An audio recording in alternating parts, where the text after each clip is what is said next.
प्रश्नोत्तर रत्नमालिका का एक ग्रंथ है। सामान्य से वैसे देखा जाए तो बहुत व्यवहारिक ग्रंथ है, जो बाल बोधाय कथ्यते अर्थात बच्चों वाला ग्रंथ है, लेकिन सीख बड़े बड़े लोगों को भी दी है इसमें। तो अपन भक्ति तो आज बाद में पढ़ेंगे, पहले अपन इस ग्रंथ का थोड़ा सा विस्तार देख लें। मंगलाचरण के साथ शुरुआत करते हैं। प्रणिपत्य वर्धमानम प्रश्नोत्तर रत्नमालिकां बक्षे नागिनरामर वंद्यम देवम देवादिपम वीरम। आज इसका पूरा पाठ भी नहीं कर रहे हैं, समय बहुत हो गया है, इसलिए कल अपन ने जो 12वें नंबर की कारिका पढ़ी थी, जिनके हाथ में हो वो देख लें। तो कल श्लोक में अपन ने पढ़ा था नलिनी दलगत जललव तरलम किन किम, तो उत्तर दिया था यौवनम धनम आयु, अर्थात कमल के पत्ते पर छोटी बूंदों के समान क्षणभंगुर संसार में क्या है।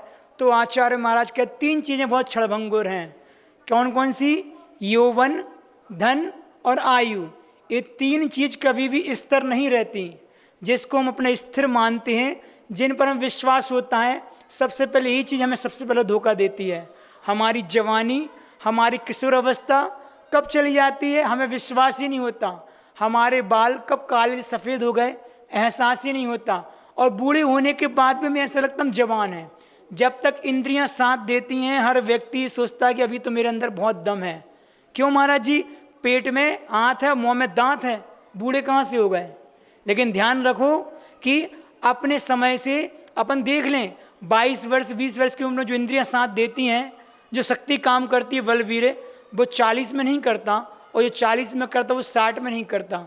तो हमारा यौवन भी स्थिर नहीं है, और धन तो है ही चंचल। अपन बोलते हैं चंचला रस लक्ष्मी। ये बात पक्की है, हम कितना ही उस धन के प्रति विश्वास रखें कि ये मेरा है, लेकिन धन ने कभी नहीं कहा कि मैं आपका हूँ। आदमी को अर्श से फर्श पे आने में भी देर नहीं लगती, और फर्श से अर्श पे जाने में भी नहीं लगती। सब संसार में पुण्य पाप का खेल है, लेकिन लक्ष्मी स्थिर नहीं है।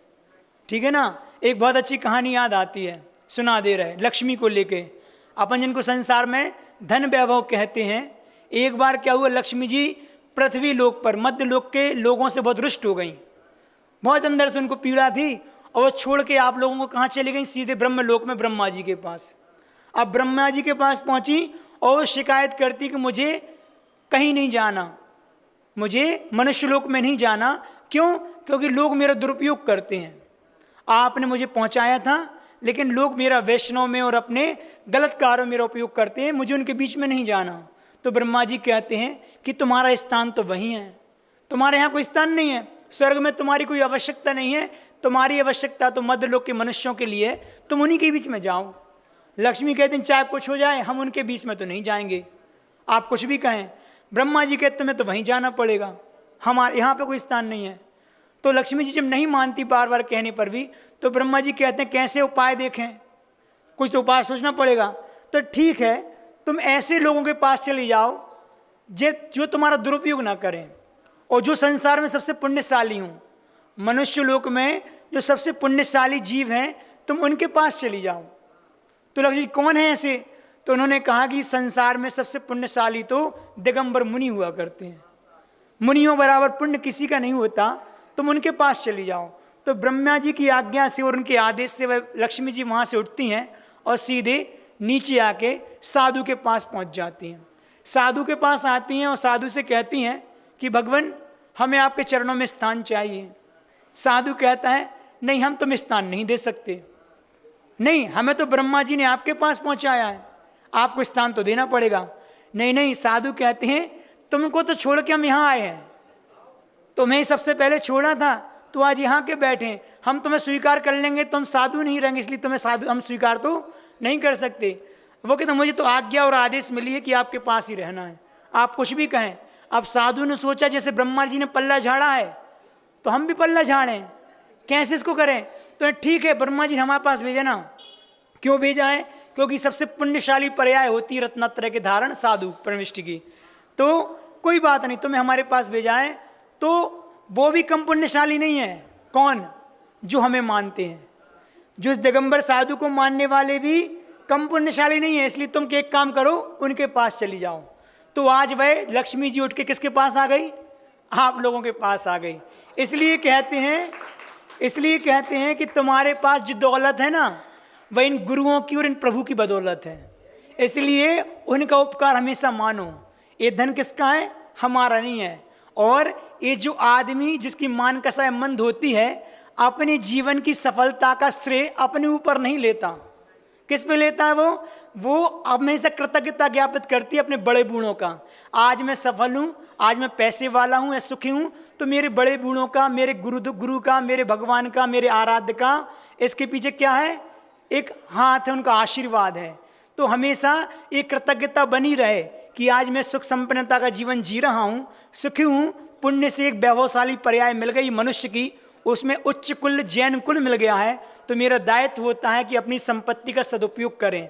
इसलिए जैन कुल में आके श्रावक का पहला कर्तव्य आचार्य कुंद कुंद महाराज ने क्या कह दिया? दान करना। 4 आवश्यक बताएं श्रावक के: दानम पूजम शीलम उपवासो, दान करना, पूजा करना, शील का पालन करना और उपवास करना, जिसने सर्वप्रथम दान के लिए प्रेरित किया है। हमारा आपसे वही कहना है, अगर अपने जीवन को अच्छा बनाना है, आत्मा का कल्याण करना है, तो ग्रस्त जीवन में रह के बड़े थोड़ा थोड़ा करें, क्योंकि इससे हमारे अंतर्दान एक ऐसा चीज़ है जिससे मेरी बाह्य शुद्धि भी होती है और अंतरंग शुद्धि भी होती है श्रावक की। तो श्रावक का पहला आवश्यक कर्तव्य बता दिया आचार्य महाराज ने कि अपने सामर्थ्य के हिसाब से थोड़ा थोड़ा दान अपने धर्म आयतन के लिए हमेशा देते रहना चाहिए, जिससे उस धन को कमाने में जो मैंने पाप का उपार्जन किया है उसकी शुद्धि होती रहे। तो अगर वो हल्का होना है और हमारा पैसा अगर हमें लगे कि शुद्ध कमाई है, तो उसके लिए अपनी कमाई का हिस्सा हमेशा दान के लिए देते रहें। नहीं तो धन की 3 गति होती हैं। कौन कौन सी हैं? या तो दान, या भोग, या फिर नष्ट होना। तो भोग तो आप रही हैं, और अगर दान नहीं करोगे तो उसको नष्ट तो होना ही है, क्योंकि जिस संपत्ति पे अधिकार जमाए हो नियम से छूटने वाली है। सिकंदर भी खाली हाथ गया था ना, पूरे देश पे साम्राज्य प्राप्त किया, अधिकार प्राप्त किया, लेकिन जब गया तो खाली हाथ गया और ये संदेश देकर गया कि पूरे जीवन हमने सब पर अधिकार जमाया, लेकिन साथ हम कुछ भी नहीं लेकर गए। ऐसा हमें भी विश्वास है कि नहीं है? कुछ साथ नहीं जाने वाला, लेकिन फिर भी जोड़ने में ही लगे हैं। पूरे जीवन में अंत समय में भी नहीं छूटता, अंत समय में भी मुझसे मेरी उसके प्रति आसक्ति नहीं छूटती। हमारा आप लोगों से कहना है कि भोगो, जो करना करो, लेकिन एक बुद्धि अंदर रखो कि इसको मुझे छोड़ना भी है, क्योंकि तुम उसको नहीं छोड़ोगे, चाहे वो धन हो, वैभव हो, परिवार हो, पत्नी हो, बच्चे हो, घर हो, हर चीज़ मेरी छूटने वाली है। तुम नहीं छोड़ोगे तो वो छोड़ेगी। जिस घर में आप रहते आ रहे हो पूर्वजों से मिला है, आपको आपके पिताजी से मिला है, पिताजी को उनके पिताजी से मिला है, सारे चले गए, घर वहीं के वहीं हैं, बस जो बुद्धि में उसको लेके गया वो उसके साथ चला गया, उसका पुण्य पाप, और जिसने बुद्धिपूर्वक कहीं त्याग कर दिया उसके साथ कर्म का बंध नहीं गया। इसलिए धन हो, यौवन हो और आयु हो, ये तीनों हमारी क्या हैं? यहीं छूटने वाली हैं। इसलिए अपन को इस पर बहुत विचार करना चाहिए। हम कह रहे हैं जीवन भी जियो, सब कुछ कियो, लेकिन धर्म के साथ। कर्म सबको करना है, श्रावक का मूल कार्य कर्म करना, क्योंकि जीविका चलाने के लिए वो कर्म बहुत जरूरी है, लेकिन जीवन के साथ, कर्म के साथ हमारे कर्तव्य होता है कि मुझे धर्म भी करना है, धर्म के साथ कर्म करना है, ना कि धर्म को छोड़ के कर्म करना है। आज इतना लोभ कसाय हावी हो गई है, जीवन में इतनी हाय हाय हो गई है कि जितना मेरे पास है वो कभी हमें पर्याप्त नहीं लगता, हमेशा संतुष्टि नहीं होती, ऐसा लगता और मिले और मिले और मिले। तो मनुष्य पर्याय की सबसे बड़ी कमी होती है कि कितना ही मेरे पास संपत्ति, कितना ही वैभव हो जाए, कभी मुझे पूरा नहीं लगता कि मेरे पास पर्याप्त हो गया।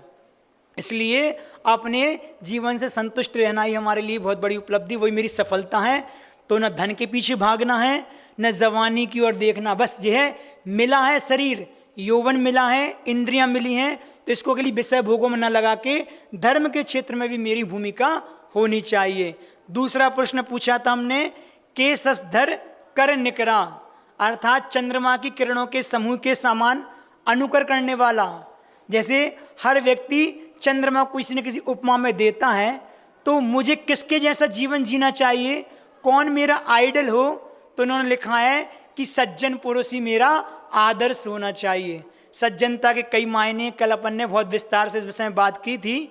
अब अपन आज आंगले का विषय ले रहे हैं जो भी बहुत प्यारा है। आप लोग कहें तो आगे कार्य कर ले लें, ठीक है। ये अपन कल पूरा हो गया था। सज्जनता को लेके कल अपन ने एक फॉरगिव एंड फॉरगॉट वाली कहानी सुनी थी।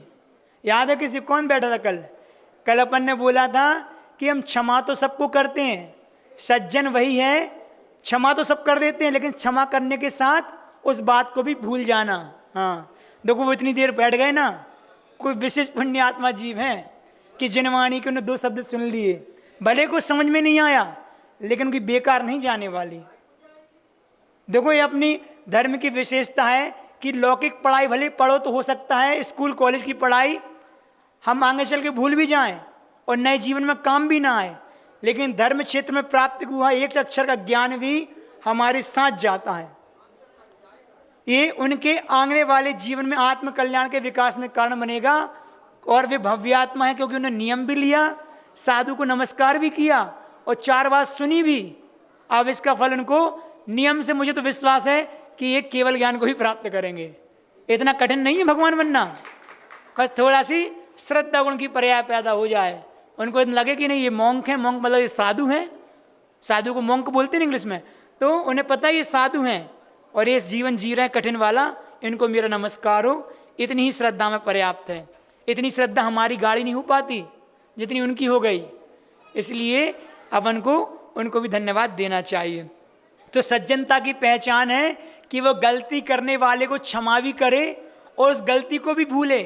हमारा जीवन ऐसा तो होता है कि हम गलती की क्षमा तो कर देते हैं लेकिन उसको भूल नहीं पाते। तो जब तक हम भूलेंगे नहीं तब तक हमारी वो गलती में सुधार नहीं होगा और हम सज्जन नहीं कहलाएंगे। इसलिए जो बुरा करे उसके प्रति भी बुराई के भाव हमारे अंदर नहीं आना चाहिए। चलिए अपन अब अगली कार्यक्रम देखते हैं, उसके बाद उस पर थोड़ा विचार करेंगे। को नर कहाँ परवस्ता, 13वें नंबर की। को नर कहाँ परवस्ता किम सौख्यम सर्वसंग विरतिर्य किम सत्यम भूतितम किम प्रिया प्राणी नामशः किम को नर का परवस्ता किम सौख्यम सर्वसंग विरतिर्य किम सत्यम भूतिहितम किम प्रिया प्राणी नामशः। आया समझ में? नहीं आया? नहीं, उच्चारण आ जाए। को नर कहाँ परवस्ता किम सौख्यम सर्वसंग विरतिर्य किम सत्यम भूतितम किम प्रिया प्राणिनः माशवः, प्राणी नाम आशवः, ऐसा निकलेगा उसका। अपन समझेंगे। इसके 4 क्वेश्चन के 4 आंसर दिए हैं इसमें। सबसे पहले पूछा है का नरकः, नरक क्या है? आचार्य महाराज ने क्या पूछा कि नरक क्या है? तो उत्तर मिला परवस्था, व्यक्ति की पराधीनता ही, परवस्था ही सबसे बड़ा नरक है। दूसरा क्वेश्चन क्या है? किम सौख्यम, सुख क्या है? उत्तर दिया सर्वसंग विरतिर्या, जो सर्वसंग से वृत्तित हो। संग किसे कहते हैं? परिग्रह को। परिग्रह मतलब संग, संग मतलब परिग्रह। तो जो सर्व परिग्रह से रहित होता है होगा वही सुखी कहलाएगा। तीसरा प्रश्न, इस पर अपन बाद में बात करेंगे, व्याख्या। किम सत्यम, सत्य क्या है? तीसरा प्रश्न पूछा तो लगा भूतितम, प्राणियों का हित करना ही संसार में सबसे बड़ा सत्य है। और चौथा प्रश्न है किम प्रेहा, अर्थात प्रिय वस्तु कौन सी है? संसार में सबसे प्रिय कौन है? तो लगा प्राणी नाम अश्वहा, अर्थात प्राणियों को अपने, अश्व मतलब प्राण, सबसे ज़्यादा प्रिय हुआ करते हैं। तो ये 4 क्वेश्चन है। सबसे पहले अपन पहले प्रश्न का उत्तर समझने का प्रयास करें कि का नरकः, संसार में नरक क्या है? तो उन्होंने क्या लिखा है उत्तर? किसी के अधीन रहना ही सबसे बड़ा नरक है। पराधीनता का कुछ प्रश्न पूछ रही हैं? हम अपन चर्चा कर रहे हैं ना, बैठो, हम उसकी जवाब दे रहे हैं आपको। हम पूरी पराधीनता पर बात करेंगे। सबसे पहले किसी के अधीन रहना ही सबसे बड़ी पराधीनता है और वो उसके नरक के समान है, ठीक है ना? तो पराधीन होना नरक है। जो इंद्रिय और मन का गुलाम है वह परतंत्र है, वही नरक के समान है। देखो, पराधीनता, परतंत्रता पराश्रितता, ये शब्द भी अलग हैं, कहने को एकार्थवाची हैं, लेकिन की परिभाषाएं अलग अलग भी बन सकती हैं। तो पराधीनता भी कई प्रकार की होती है। एक पराधीनता ऐसी भी होती है जो नरक के समान है, और एक पराधीनता ऐसी भी होती है जो मुक्ति में कारण है। क्या समझे? एक बंधन ऐसा भी है जो नरक में कारण बन सकता है, नरक जैसा है, और एक हमारा परतंत्रता, एक पराधीनता हमारी ऐसी भी है जो मुक्ति में कारण है। बंधन दोनों प्रकार के हैं। कैसे हम बता दें, आपने पूरे प्रश्नों का उत्तर मिल जाएगा। एक बार क्या हुआ, गुरुजी के संग में जब नए नए गुरुजी आए थे बुंदेलखंड में, 1976 की बात है, तो गुरुजी के पास नए नए महाराज थे। कौन कौन से? समय सागर जी, योग सागर जी, नियम सागर जी, क्षमा सागर जी, सुधा सागर जी। सुनो तो, इनकी तो दीक्षा हो गई थी, लेकिन सुधा सागर जी, क्षमा सागर जी आदि क्षुल्लक अवस्था में थे। और क्षुल्लक अवस्था में अगर आपको पता हो तो सुधा सागर जी नाम क्या था? क्या नाम था? है किसी को पता? हम बता दे रहे, परम सागर जी नाम था।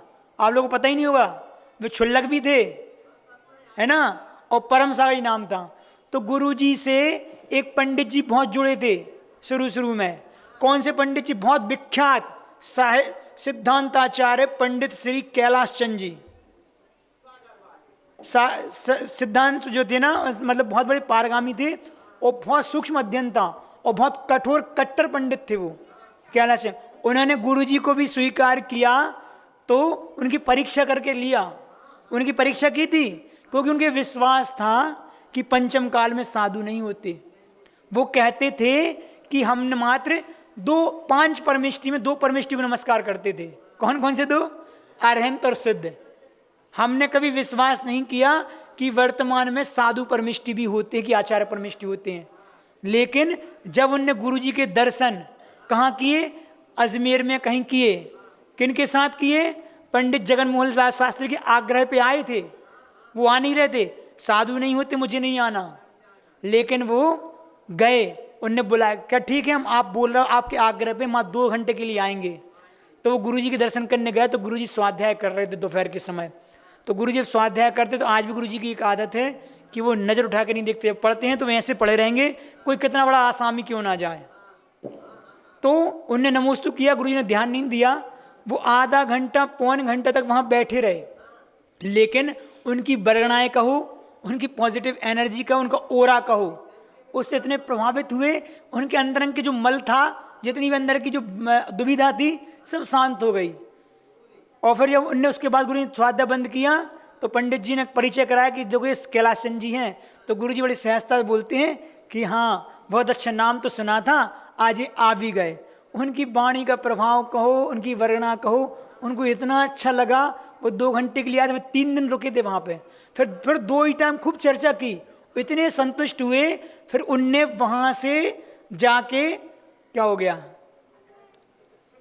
मस्ती नहीं करो, उन्होंने वहाँ से जाके क्या हुआ, अपना एक लेख लिखा। मथुरा से प्रकाशित होती थी इनकी किताब, उसमें लिखा कि हमने अभी तक तो दिगंबर सुना था कि कोई मुनि महाराज होते हैं, लेकिन आज वास्तव में देख लिया, आचार्य विद्यासागर जी युवा जैन आचार्य हैं, कि जो वास्तव में आचार्य साधु परमेष्टि हैं। खूब तारीफ की, और उन्होंने लिखा कि अभी तक मैं 2 परमेष्टि को नमस्कार करता था, आज मेरा विश्वास बन गया तो मैं 5 परमेष्टि को नमस्कार करता हूँ।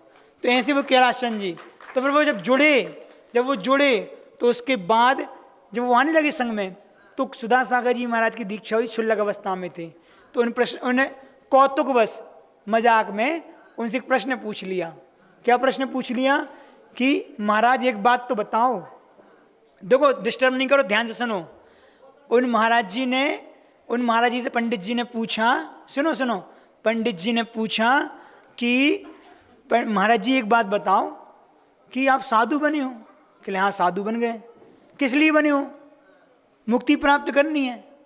तो हमने देखा है कि हाँ, आप अपनी मर्जी से एक काम भी नहीं कर सकते। आपको कुछ भी करना है, आपको प्रत्येक बात अपने गुरु से पूछनी है। गुरु ने बोल दिया हाँ तो हाँ, ना तो ना। अगर आपका मन भी हो तो आप मन महसूस कर रह जाओ, क्योंकि गुरुजी ने मना किया है। और ऐसा होता है, हमने कई बार बनाया। अपन को जो साधना क्षेत्र में अपन कुछ चाहते हैं, आश्रम में जो बात चाहिए, तो गुरु जी का मूड है, नहीं नहीं करना, अभी नहीं करना, तो मना भी कर सकते हैं। तो वो उन्होंने कहा कि आपको हर प्रत्येक कार्य आपको पूछ के करना है। तो कह ले यहाँ पर भी परतंत्रता है, और जिस घर में थे आप पहले, वहाँ भी आप अपने बगैर माता पिता के बड़ों के पूछो काम नहीं कर सकते, वहाँ ही परतंत्रता है। किसी न किसी का बंधन आपको स्वीकार करना है। तो उन्होंने कहा जब बंधन घर में भी है और इधर भी है, तो आपने मार्ग स्वीकार क्यों किया? घर में तो फिर भी ठीक है, मम्मी पापा की मर्जी के बिना भी हम कोई काम कर लें, हो जाता, बच्चे करते हैं, लेकिन मोक्ष मार्ग में तो गुरु के बिना एक पत्ता भी नहीं हिल सकता। तो फिर आपने जो बंधन, देखो गलत बात, ऐसा नहीं करते, डिस्टर्ब होते महाराज जी, तो उसका पाप लगता है। या फिर आप लोग पास पीछे चले जाओ। तो सुनो, हमारा सुनो, मना नहीं है, लेकिन हंसो नहीं वहाँ पे आपने।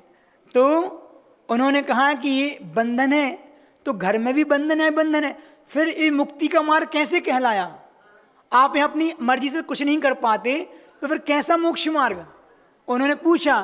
तो इस समय भी नए नए साधु बने थे, अब उनके अंदर क्वेश्चन का आंसर तो नहीं आया, तो वो चुप हो गए, कुछ नहीं कहा। वो पंडित जी वहाँ चले गए। बाद में महाराज जी ने गुरु जी से कहा कि वो पंडित जी आए थे और उन्होंने ऐसा ऐसा कहा। तो गुरु जी ने कहा तुमने क्या कहा? तो हम लोग कुछ नहीं कहा। कल कोई बात नहीं।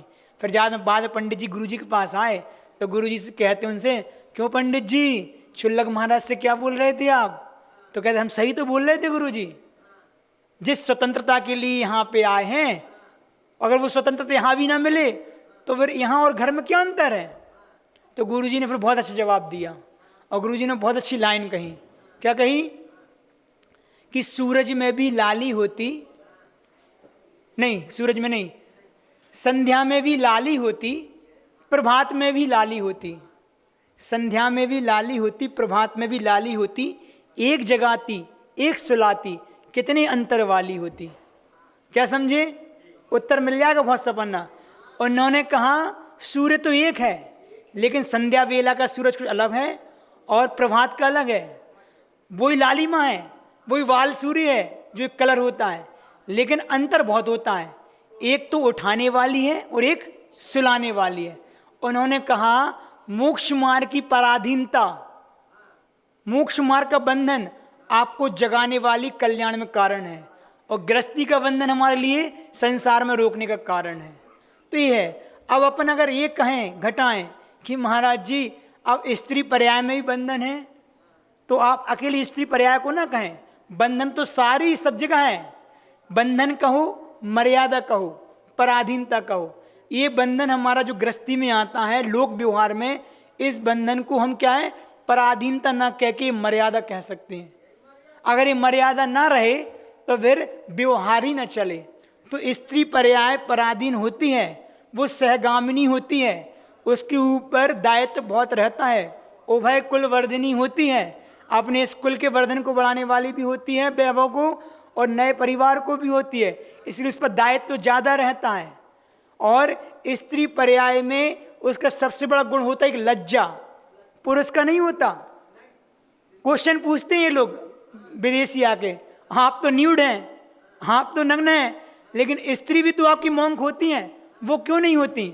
अब उनको कौन सा जवाब दिया जाए कि वो क्यों वस्त्र पहनती हैं?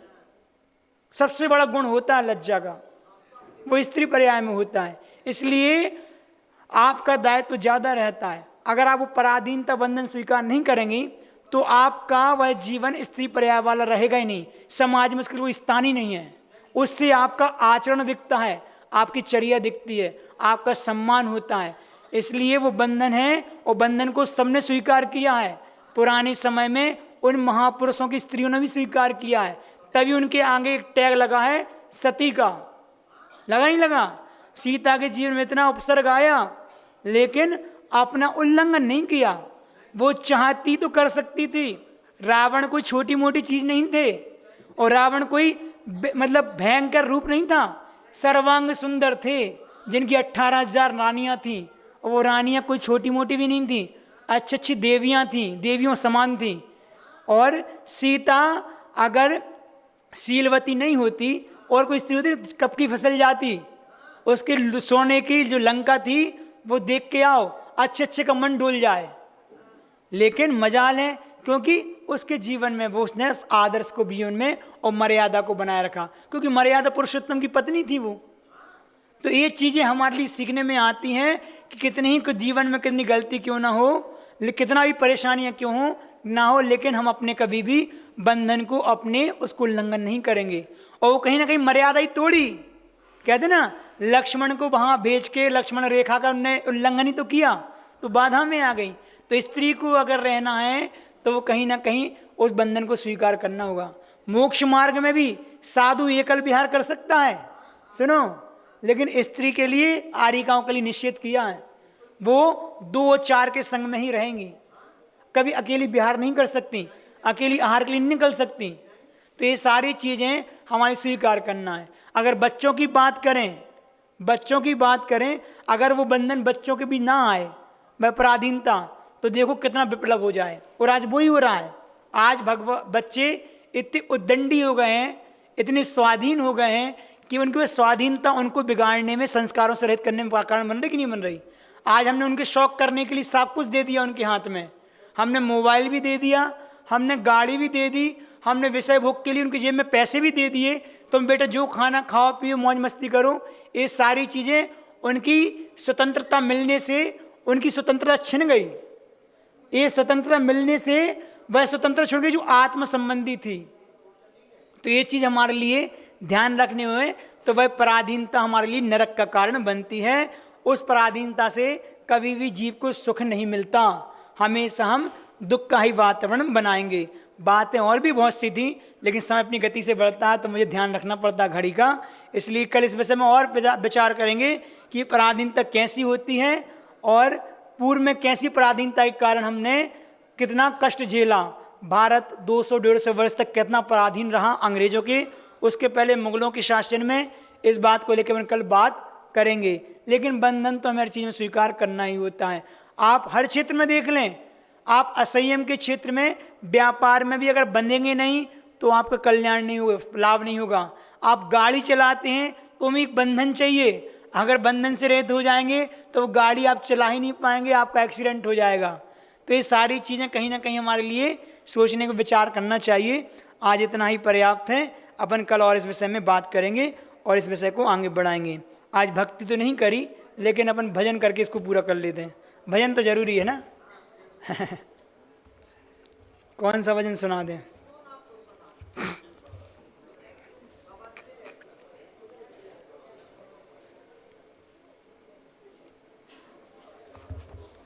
अपन वो वाला गाते चलो। अरिहंतों की प्रतिमाओं का ध्यान धरो भाई, अरिहंतों की प्रतिमाओं का ध्यान धरो भाई। कोई भी ना करे जिसे वो काम करो भाई। अरिहंतों की प्रतिमाओं का ध्यान धरो भाई। कोई भी ना करे जिसे वो काम करो भाई। भोगों की चाहत में राहत किसको यहाँ मिली। बगिया में वह कली कौन सी रहती सदा खिली। भोगों की चाहत में राहत किसको यहाँ मिली। बगिया में वह कली कौन सी रहती सदा खिली। मानव जिसमें धसता जाता, मानव जिसमें धसता जाता, जीवन वह खाई। कोई भी ना करे जिसे वो काम करो भाई। अरिहंतों की प्रतिमाओं का ध्यान धरो भाई। कोई भी ना करे जिसे वो काम करो भाई। सांसों की चाबी से चलता तेरा देह खिलौना। बच्चों सा यह खेल सदा ही तुझको लगा सलौना। सांसों की चाबी से चलता तेरा देह खिलौना। बच्चों सा यह खेल सदा ही तुझको लगा सलौना। समय मिलाना आत्मज्ञान का, समय मिलाना आत्मज्ञान का अब मृत्यु आई। कोई भी ना करे जिसे वो काम करो भाई। अरिहंतों की प्रतिमाओं का ध्यान धरो भाई। कोई भी ना करे जिसे वो काम करो भाई। तन अपना जब धोखा देता क्यों पर को चाहे। पंछी मर जाता पिंजड़े में उड़ना ना चाहे। तन अपना जब धोखा देता क्यों पर को चाहे। पंछी मर जाता पिंजड़े में उड़ना ना चाहे। अपने को पहचान यहाँ अरु, अपने को पहचान यहाँ अरु, सबसे मांग विदाई। कोई भी ना करे जिसे वो काम करो भाई। अरिहंतों की प्रतिमाओं का ध्यान धरो भाई। कोई भी ना करे जिसे वह काम करो भाई।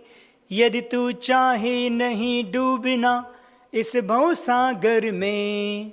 अरिहंतों को नहीं भूलना घर में बाहर में। यदि तू चाहे नहीं डूबना इस भव सागर में। अरिहंतों को नहीं भूलना घर में बाहर में। इसी नाम की रटना से तू, इसी नाम की रटना से तू प्रीति लगा भाई। कोई भी ना करे जिसे वो काम करो भाई। अरिहंतों की प्रतिमाओं का ध्यान धरो भाई। कोई भी ना करे जिसे वो काम करो भाई। काम करो भाई। अनंत आनंद सिद्ध परमेष्टि भगवंतों की, गुरुदेव भगवान श्री विद्यासागर जी महाराज की।